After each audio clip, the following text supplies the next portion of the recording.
What's up, guys? It's your girl Kizzy, aka Enlightened Intuitive, also known as God's favorite lesbian fairy, back with you here for another video.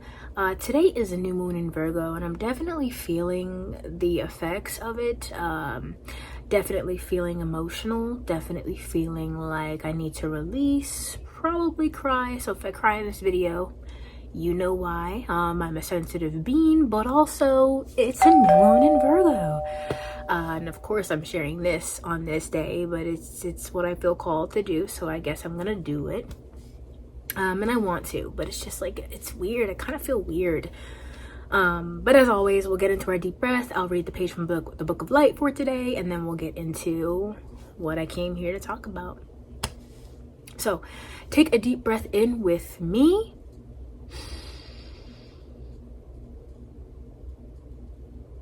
And out.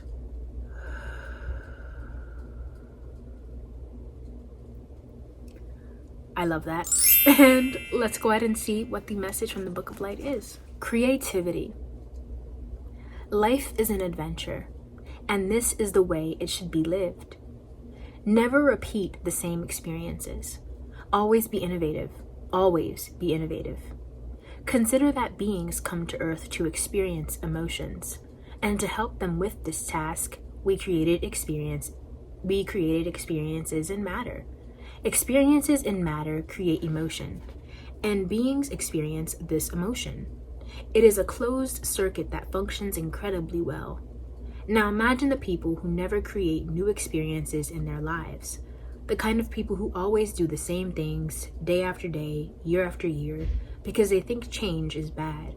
They do not venture out, they do not take risks, and they do not throw themselves off a cliff's edge without first knowing exactly what is waiting for them below. It never crosses their mind that I could be down there, waiting, and that I may send a vessel to steer them to heaven. They have no faith. They do not commune. These people do not experience life in its entire dimension. They never step out of their comfort zone. They do not take risks. They do not lose, but neither do they gain anything. And so life becomes predictable, and it starts to become boring. And one day they realize that nothing interests them anymore. This is the day their essence dies. It is the day that experience in matter ends because of the lack of raw material. Because of the lack of experiences, everything becomes repetitive, everything becomes insipid, everything loses its form. And this is not what life is about. Life is a great adventure with new experiences to be lived. New. All new. Work on making your life less repetitive. Create situations. Creativity is the driving force of life. And if you have to deal with repetitive situations, live them in a different way each day. Change. Change things. And if you cannot change things, change the way you do things, and your essence will be reborn. And like the phoenix that rises from the ashes, it will grow wings and finally fly. And having an essence that flies is the most brilliant way of evolving. Spirit, God, the universe. That message was really beautiful. I'm gonna have to run that back later for sure. So let's go ahead and get into today's topic. I really didn't originally have this idea in mind for today, but I don't know, it just, like I said, I just felt called to it. So, or I don't know if I said that. Did I say that? If I said that, I just felt, you see what I'm saying? My energy is just, it's just energying. But I just felt called to do it. And I'm like, of course I feel called to do it on a new moon in Virgo. Like, of course, when it's a new moon, like, I feel called to, like, talk about this, even though I didn't really play. Anyways. So today I'm going to talk about my experience with abuse. I've never really talked about this. So it kind of feels uncomfortable. And because it's a new moon, I think it's also making me a bit sad. Because, I don't know, abuse doesn't come from random people. It comes from the very people you loved. And so it's just kind of weird to look back in hindsight right now and think about just like how I really have experienced this. But this is my truth. I'm really uncomfortable. This is my life experience. And abuse is abuse, no matter how hard it is, no matter how lenient it is, right? Like not hard it is, right? Even if I don't have scars on my body, even if I didn't have bruises, even if I wasn't, severely physically damaged, it definitely impacted me, and it definitely affected my life and my path and my journey, and it's brought me to where and who I am today. And so, I want you to know, regardless of how bad it was for you, abuse is abuse, and your story is valid, and you deserve to be seen. And I believe you, and I'm here for you, and I stand by you, I stand with you, I stand for you. And never let anybody tell you what is valid for you and what is not, as far as your own specific situation and encounter with abuse in any of your relationships. Abuse is not just abuse when you can see it. What happens behind closed doors, what you don't talk about, what you disassociate from, it all exists, it all existed, and it's part of your story, and it matters. So, that being said, the first time that I was abused was by my first girlfriend, which, the irony, right? A lot of firsts with the first. But my first girlfriend, the first time that it happened, we were in a mall. We were at Sunset Mall in Miami. So if you live in Miami, you know what Sunset Mall is. If you don't, it's just a big inside mall. Outside, but like outside mall, but like stores inside, obviously. But it's just like a shopping mall outside. And I had this friend that my ex was insecure about, and she was like, oh, like she likes you. And she was very jealous, always very possessive, always very, in her dark aspects. I want to say crazy, but like I see the implications of that. So I'm not really going to say crazy, but she was always very, controlling and possessive and, domineering and dominating over me, and snappy and quick and sharp with her tongue and words. So, anyways, she felt like this friend liked me because I have this way of banter with my friends. Some of my friends, you know how you like, I don't know if you know, but like you may flirt with your friend, or like your friend may flirt with you, or say something like, oh, da da da, but like it's not actually like real. It's just like, you're my friend, like we're fucking around, you know what I mean? That happened at one point when she was with this friend. I think it was also on my birthday. So I'm just like, okay. But anyway, she didn't like this friend, and she felt like this friend liked me. And so I was laying on her. She's sitting like this, and I'm laying on her legs. And she saw that this friend texted me. And when she saw that this friend texted me, she pushed me off of her. And she was like, why is she texting you? What is she saying? What are you talking about? Let me see. Why are you talking to her? And I was just like, no, like, this is my friend. That's why. Like, I never told her I wasn't going to be friends with her. But I was like, this is my friend. Like, and I'm not going to show you my text messages based on principle, right? Not me hiding anything, but based on the fact of like, one, this is my phone. Two, you're not going to act like this and then get to see what I'm talking about. You're not going to treat me like this and then just get access to whatever you want. So I was just like fighting her against it, right? I was like, no, like you're not going to see it. And she was like, let me see it. And so we stood up, and she's like, at this point, fighting to get my phone, but like she's not even really reaching for the phone anymore. At this point, she's just kind of like slinging me around and like scratching me and pushing me and shoving me and like, let me see the phone, like give me the phone, like hitting me like throwing jabs, like just really having a fit on me. And like I'm walking away from her and she's like grabbing me and she's scratching me and she's pulling at me, and we're in the mall, mind you. So as I walk away, like we're going through the mall at this point. So we go down the escalator from the second floor and we get down, and she's still like throwing hits, she's still like acting crazy, I mean acting wild. And you know, she's just really doing a lot, and I'm just like kind of not really wanting to be involved with it, but like it is happening, so I am just kind of like going with it and like just telling her to stop and like trying to defend myself. But it's definitely not like me against her, like I'm definitely not trying to like really do this. And I just remember like once we got down to the first level, feeling like humiliated because like how she was talking to me, but then like just what she was doing and how she was acting, and like it was in public, and like it was just really weird. So I remember sitting on the curb feeling defeated and just being like, at this point it was done. Like I walked away, we separated, and I remember just sitting on the curb like, oh my god, like literally like this, like oh my god, like I can't believe this is happening, like this is so embarrassing, this is humiliating, like she's acting wild. And so we separated, and eventually she came over and she was like, hey, like can we talk, like can you come with me, like let's talk.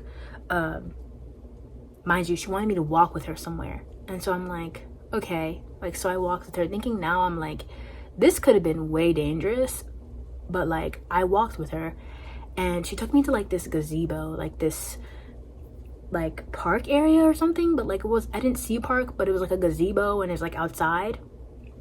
And when we got there, she was like telling me about how her dad hit her mom, and you know how she's sorry and how she won't do it again. And my very understanding ass fell for it. I forgave her, I let it go, I understood, and I saw her pain, I felt her pain. I'm very empathetic and sensitive person, so I saw her pain and I felt it, and I was just like, okay, like this is the first time, I understand, you did it because of your trauma, I understand. So I was like, okay, it won't happen again.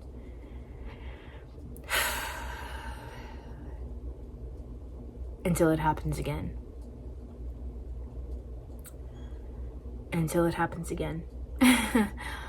So the second time, mind you, this partner, like to put it in perspective, the type of person she is, I had a friend in high school who worked at Johnny Rockets. There used to be a Johnny Rockets there, and he worked there, and I was talking to him and I was laughing with him, and I was just talking to him because we were there, and we were just chilling. Like he was genuinely my friend. Like I'm so gay, but at that time I was bi, I think, but either way, it's like he's my friend. Like I'm talking to him, like I laugh, like he laughs, like okay, you know what I mean? But I got back to the table with her and she was like basically saying I'm a hoe, and like to have him pay for my meal, and like she's not paying for it, and she just started acting again like irrational and just like very controlling and possessive. And so like that's the type of person that she is, or is. And so the second time was when I stayed with her at a hotel, and we were supposed to go out, but I think we had gotten into an argument and I didn't really want to go out, but she was like, come on, like let's just go out. And I was like, okay, whatever. So we get downstairs and she's still giving me attitude. Like she's not being like straight with me, she's giving me attitude. She's like, come on, stop being a bitch, like let's just go out, like come on, like you're so annoying, like just sort of like berating me for not wanting to go out because we're in an argument. Like, but anyway, we're going, and then eventually it goes on, and I'm just like, okay, I'm gonna go back, because like I'm not like trying to deal with this. Mind you, we're in the Grove at this point, so I'm like, I'm not trying to deal with this. Like I could just go back to the room and you can go, because we're gonna meet up with her best friend.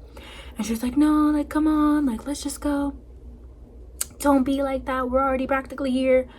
if you know the Grove, it's sort of like a plaza, so like everything is in walking distance. So like we were walking distance from the hotel to the place we were going, and so like we were already there, like it was already happening. So I was like, okay, whatever.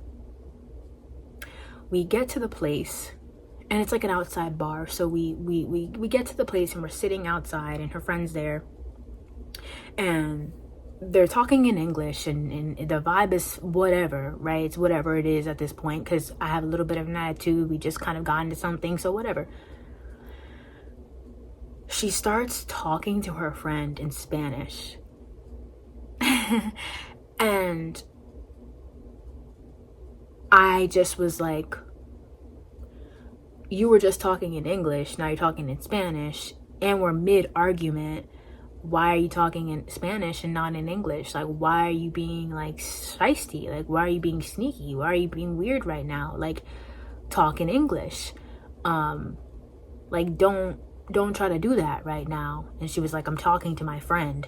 And basically just saying she wasn't talking to me, and like she wasn't gonna talk in English, and she can do whatever she wants. And her friend didn't say anything. Her friend was just kind of going along with it, standing by. Yeah, some of your friends are friends with abusers, and they literally see abuse go down, physical or emotional or mental, and they don't do anything. That's also something that I want to point out, because the very people you think are like, oh, you would never, they probably are the ones that would do that. So you might want to keep an eye out on that, because me personally, it's just like, you're just gonna watch like I'm confused. But anyways, I digress. And so she was talking to her friend in Spanish, and that's when I was like, okay, like I'm gonna leave, because I'm not doing this. You're acting like this, and we're out at this point. Like, I'm not about to keep going through this the whole night, and like dealing with you ostracizing me and making me feel left out because you got your friend here and you're mad at me and you wanna. And so I was getting up to leave, and there was like a store, and I was like kind of like on it, and she like kind of pushed me, and she's like, come on, like just stay, like it's fine, like da da da. And I was like, no, like you can stay. Again, I'm going back. And so eventually she just let me go back. We just went back. Oh my god, she let me go back. But we went back, and once we got inside, I was just fed up. I was just annoyed. I just wanted to chill. I wasn't trying to talk. I wasn't trying to interact. I wasn't trying to connect. I was just like, whatever. Like, I'm annoyed, so I'm just gonna change and I'm gonna chill. So I changed and I chilled, and I'm sitting on the bed, and I'm not giving her attention. I'm not like connect. My camera cut out, sorry. But so I changed, and I'm sitting on the bed, and she's like, you know, trying to get my attention, trying to like get me to come close to her, and like trying to get me to like sort of forget it, I feel like, and like move on and just like not bring it up and just like let it go. And I'm just like, no, like I'm still upset. Like, I'm not about to like sit here and just like reconnect with you and act like you just weren't being a fucking like a douche, but like an asshole. And so I was just like, no, like I just don't want to like be all up on each other right now. Like, I just am not in the mood right now. And she was just like, you know, getting upset because I didn't want to give her attention, because I didn't want her to touch me. I didn't want to be on her. I didn't want to be on each other. And she was like, well, if you don't want to touch me, if you don't want to talk to me, then leave. Why are you here? Like, just leave then. And she was cursing in the midst of it, and she like tried to push me off the bed, like while sitting on the bed next to me. So she just kind of tried to like push me off, and I just wasn't moving. I was like, no, like calm down, like no. Then we're about to get back into like that defending myself energy, right? Having to like fight once again. And so she comes on my side of the bed where I'm sitting, and she starts like yanking me and like pulling me to get up. And she's like, get up. Like, you don't want to talk to me? You don't want to touch me? Then like get up, like leave, then go. Like, you know, because da-da-da. Like, she just kept trying to pull me, kept trying to get me to move off the bed, and I'm still like, no, I'm not going. And she did that for like a while. And I still didn't move. And then at a point she was like, okay, like whatever, it's fine. Like she just dropped it. And then she went back and sat down, and I don't really remember what happened after that, but it was that phase was over. But I knew in my mind, I was like, okay, tomorrow when I wake up, I'm dipping the fuck out. Like, I don't care. Like, I don't care. Like, I'm leaving. Whatever we thought we were gonna do, whatever, like, no, that's not happening. So I was just like, okay, tomorrow I'm leaving, bet. So we wake up the next day and she's like, come on, babe, wake up. Like, again, acting brand new, like nothing happened. Like, let's just move on. And she's like, come on, babe, like we have plans. We're gonna do this, get ready, like, let's go. And I'm like, I'm not going. I'm like, no, like, I'm leaving. Like, I don't know what you thought we were gonna do, but like, I'm leaving. And she was like, no, like, what do you mean? Like, we're supposed to do this. Like, no, don't leave. Like, come on, like, let's just do this. And I was like, no, like, I'm leaving. And she didn't like that, of course. So this is when I get back into that again, defending myself, fighting for myself, fending for myself type of energy. And at first she takes my hat. I'm wearing a hat. She takes my hat. And I'm like, okay, whatever. She's at this point taking things away from me so that I don't leave, so that I can't leave. So she took my hat. She took my shoe. Had to fight back for my shoe. I had to fight back for my hat. I never got the hat back, but I did get my shoe back. She's trying to block the door. She bit my arm. Mind you, there was a point where like even the door was open and like she was outside and I was inside. She was like, we were just fighting, and like she wasn't letting me open the door. Like she was trying to get, like, basically just keep me in there. And so she was taking, like I said, she took my hat, she took my shoes, and then I was like, imagine the door is open and like you have your head out and somebody's like outside the door. She like snatched my glasses.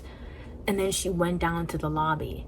And at this point, I'm like, oh my God, she took my glasses. Like, now I really can't go because I really can't see. Like, okay, I have my shoe, right? I don't have my hat, but it's a hat. I can fuck the hat, fuck the shoe, really, if I really wanted to. But I had the shoes. I didn't have the hat, but it's like, okay. But my glasses, that's literally so fucked up because I literally can't see without my glasses. Like, I'm literally, like, blind. So it's like, why would you do that? Like that's so she took my glasses and she went down to the lobby and she started walking towards the Grove, towards like, you know, the center where like you go if you want to hang out, and like there's all the shops and stuff. And she's just like, we sit down on a bench and she's just like, why can't you just let it go? Like, just let it go so we can have a good day. Like, why are you being like this? And I'm just like, what are you like?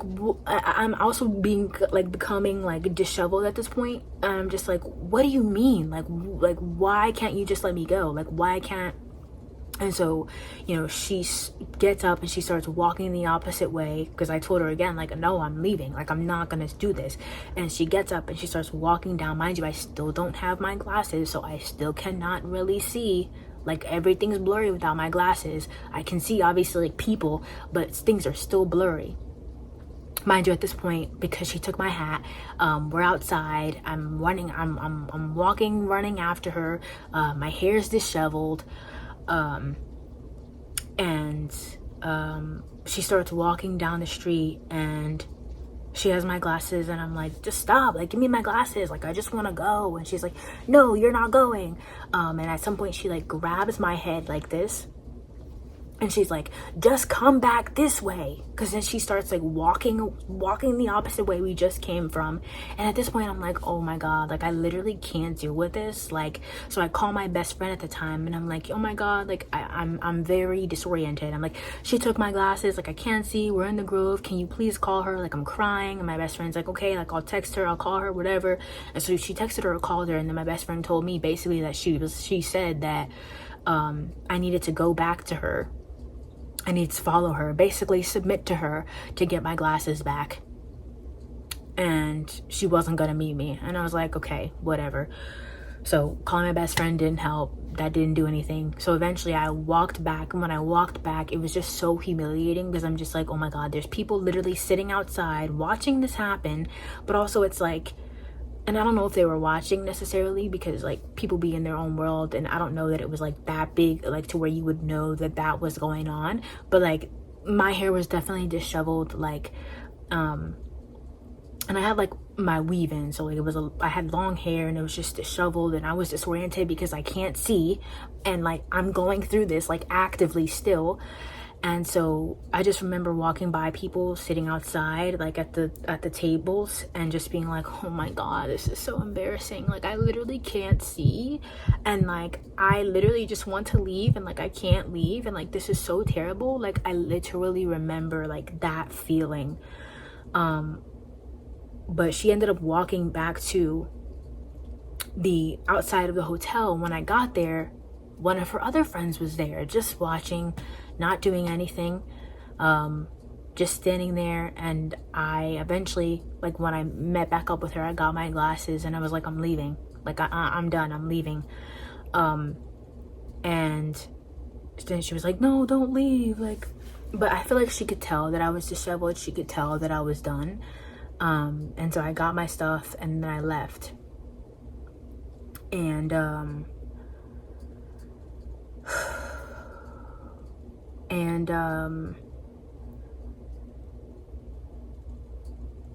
I left, and I just remember like thinking about how that really happened and reflecting on it, and I was just like, wow, like that's really crazy, like that really happened. And after that I was really done with her.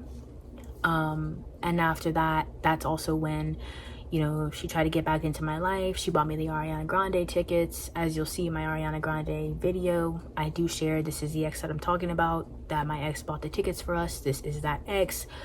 Even after the Ariana Grande concert, I ended up meeting back with her. And so, you know, abuse goes deep. And sometimes you go back because you don't really understand it. You love this person, but like this person also literally is abusive and harmful to you. And so it's just really weird in hindsight looking back, because I'm just like, why did I go back so many times after I saw the behavior and how she was acting? And it's like, when you don't know your worth, when you don't know your value, when you don't know that you can have better, you really just, you settle. I settled, and I didn't know my worth, and I didn't know my value, and really I just wanted love, and any sort of love that I was being given, I was going to accept, even if it was abusive, which is actually really sad to say and think about, but that is the truth of the matter. And so that happened, and then switch over to my other partner, that I feel like this relationship was, it was like same person, different body type energy, except it was the same person, different body, but like a little razzle dazzle, right? So God kind of sparkled this one up a little bit and made the connection hit differently and be completely different, but it also had similarities, and it also had similarities, but it also had distinct differences in like who the people actually were. Like this next partner that I'm bringing up right now, she's actually very loving, very kind, very sweet, like was never snappy with me, was never like, you know,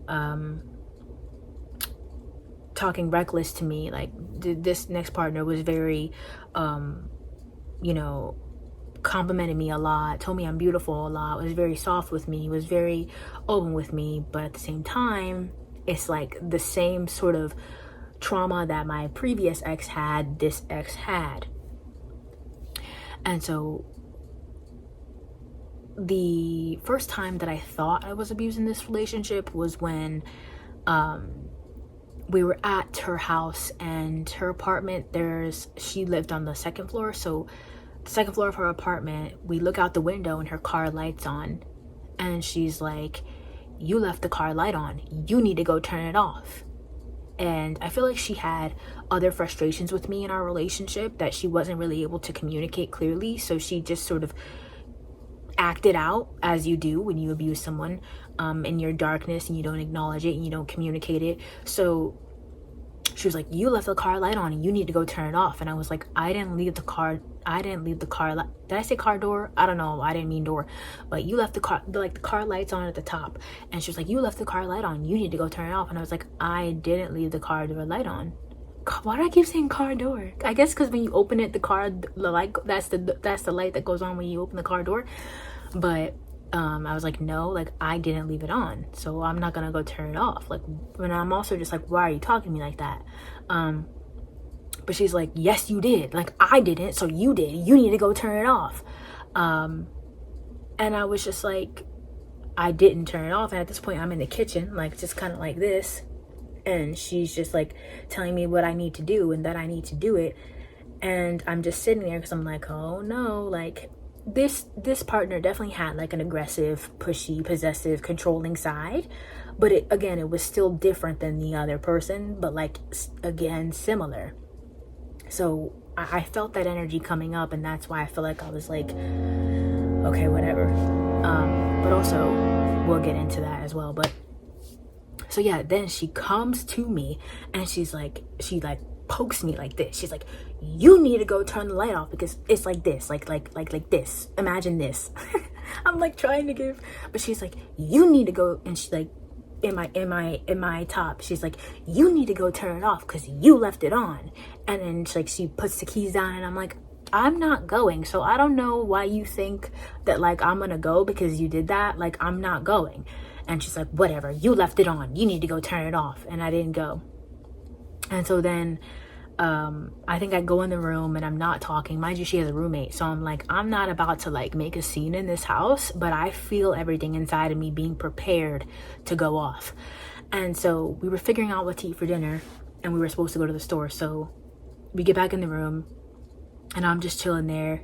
And I think she mentions like, you want to go to the store to get the stuff so we can make the food. And then we go in the car, we go down. And I think she did. I don't remember if she did go and turn the light off, but I think she might have, or she didn't. But we went down to the car to go get food after the argument, and we got in the car, guys, and I went off. Mind you, this ex knows about my abusive relationship, so I'm just like, so I was like, what the fuck? Why would you touch me like that? Like, you know what I've been through. You know what you've been through. Like, don't ever touch me like that ever again. Like, what is wrong with you? Da-da-da-da. Like, I'm just going off. And she's just like sitting there listening. And she's like, but you turned the car light on. And you didn't. And I was like, there's no reason for you to touch me like that. Like, don't ever touch me like that. Like, and I just was going off. And it was quiet. And at first she was just trying to like, oh, but you left the car light on. She was trying to fight for it as to why she did it and why it was right. And I'm like, no, there's no excuse for that. Like, no. And then eventually she was like, she understood, and she was like, oh, okay, like she got where she messed up. And yeah, so we ate dinner, we made dinner, and then after dinner we actually both like laid in the bed. It was like really deep, honestly, and toxic, but like passionate, but like loving. And we both cried like a lot. And we had makeup sex. And yeah, the next day, that's a whole other story. But like the next day, basically, like after that, she had went to the bathroom to go to the bathroom, but she was in there for a while. And I remember being like, she's in that bathroom for a while, but I was like, whatever, like I'm sure she's okay, like it'll be fine, like whatever. Like I was still like, we were both in our own minds, but she was in the bathroom. And then the next day I see that she has a band-aid on her thumb, and I'm like, why is there a band-aid on your thumb? And then she's like, oh, I cut myself yesterday. And I was like, oh my god. Like I just like, especially because the previous ex had also told me, like, I basically said that she would cut herself if I wasn't with her, and like that sort of energy. So I was just like, okay, like, and then I was upset, and I was like, I was sad, but I was also upset because I'm like, this doesn't have anything to do with me, and you're saying that, but like also you just had an argument with me and now you're doing this. And it's like, it was just like so much that really just spiraled. And we actually broke up after this. But after the relationship ended and all, that's when I realized that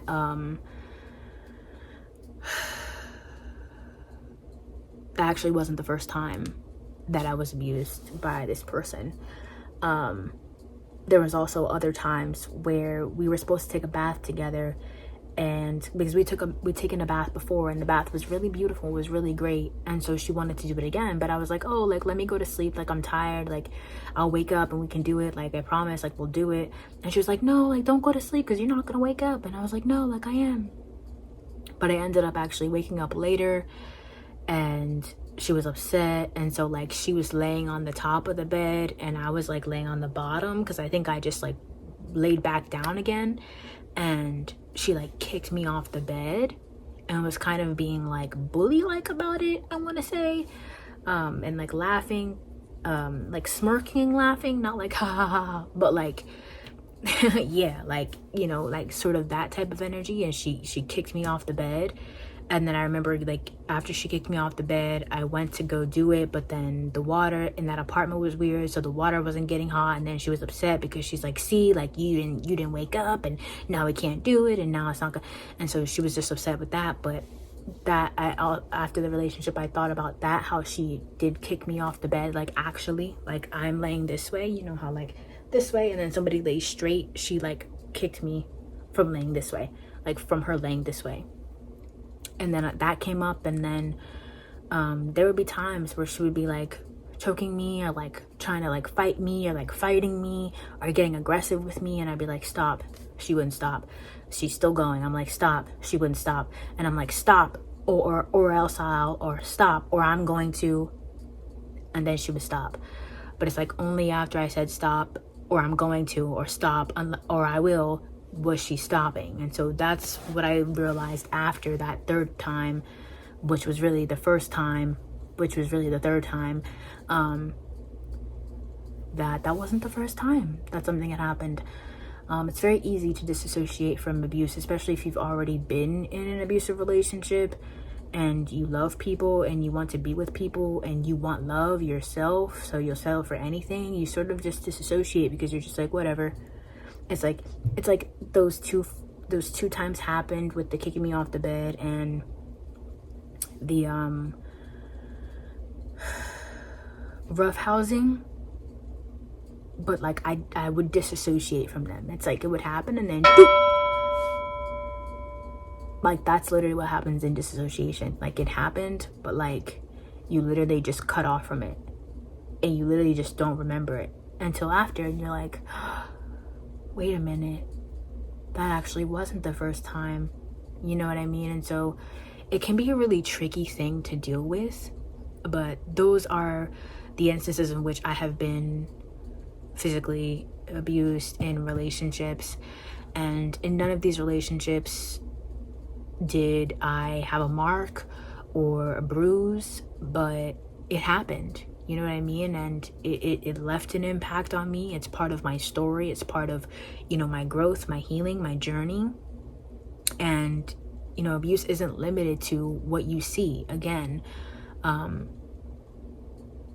if somebody puts their hands on you and you tell them to stop, if somebody kicks you, if somebody, you know, is sort of acting in a degrading or belittling, harmful way toward you, and you clearly don't want it, you know what I mean? Like, don't let what other people want to say is abuse or abusive classify what it is, because it is what it is. And I think I had to validate that for myself, because I was just like, oh no, like, but I didn't have this, but that didn't have this, but I wasn't in the hospital, but I was. And it's like, it doesn't matter, you know what I mean? Like, that still happened. And like, when you're dating somebody, they should not be putting their hands on you like that. They should not be trying to harm you, especially if you're saying stop, especially if you're saying no. Like, they should not want to inflict any sort of aggression on you when you clearly do not want it. They should not be talking to you in sort of aggressive, not sort of, but like, they shouldn't be talking to you in aggressive, forceful, demanding, possessive, controlling like ways. They should be kind with you. They should be soft with you. They should be loving with you. They should be open to hearing you and listening to you and talking to you, and just like not acting out like that, you know. But when people have darkness that they don't integrate, when people have trauma where they learn that literally violence is love, that is how they show love. That is how they work through things. If they learn that violence is the way that we solve, violence is the way that I get what I want, violence is the way that things go in certain scenarios, well, that's just what they're gonna do. You know what I mean? And so that's kind of how I've been able to heal and like understand, because I understand what it's like to have trauma. I understand people's stories. I'm very empathetic to energy. I'm very empathetic to those types of things and like to people in general.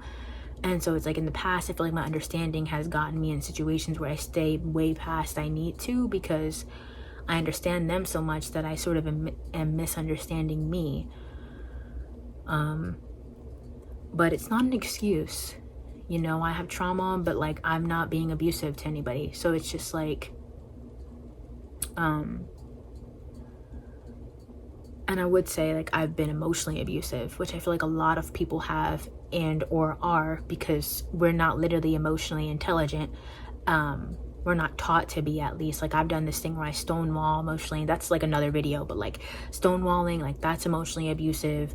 I've gaslit my partner without knowing, and because I was in denial. And so it's just like I can say that I have been emotionally abusive, but not physically. And also I feel like I wouldn't even say like emotionally abusive intentionally, you know what I mean? And so it's just like, you don't know until you know. But it's not an excuse for anybody to put their hands on you ever, or like literally like manipulate you and like demean you and treat you like shit. Like you deserve to be talked to with love, with kindness, with maturity, with you know, respect, right? Seeing you as a person, acknowledging you as a person, and not just something to be doing whatever they want you to do or be however they want you to be. And so yeah, wow.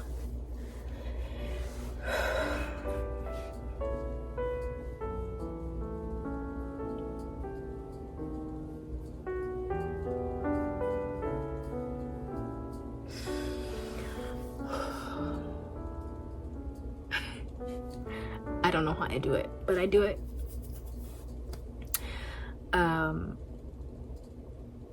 So yeah, that is my experience with abuse in my relationships. I also have this written on my blog, dutskier.com, under I Did It For Me, if you'd like to check out the written version of this. And yeah, I'm here for you if you've experienced this. I understand both sides of the spectrum, but again, your trauma becomes your responsibility. It is your responsibility to not put your hands on people. It is your responsibility to grow, to heal, to learn.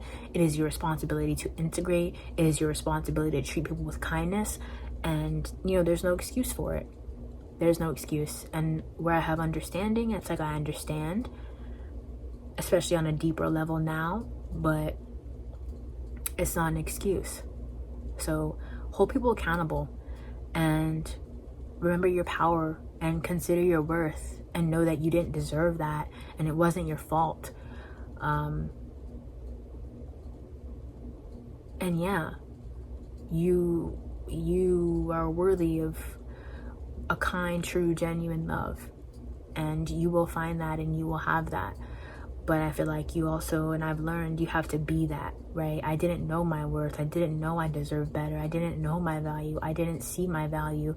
I was trying to fill voids with people.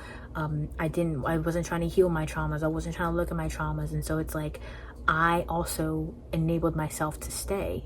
You know what I mean? If I'm going to point at them, I also have to look at me and see, you know, how was I able to stay in that situation? Why did I think that was okay? Where did that stem for me? why didn't I see my worth? Why didn't I see my value? Why was, like, you know what I mean? So that was very introspective, and it's introspective for self, but it's also just like, still, that's not okay, you know? So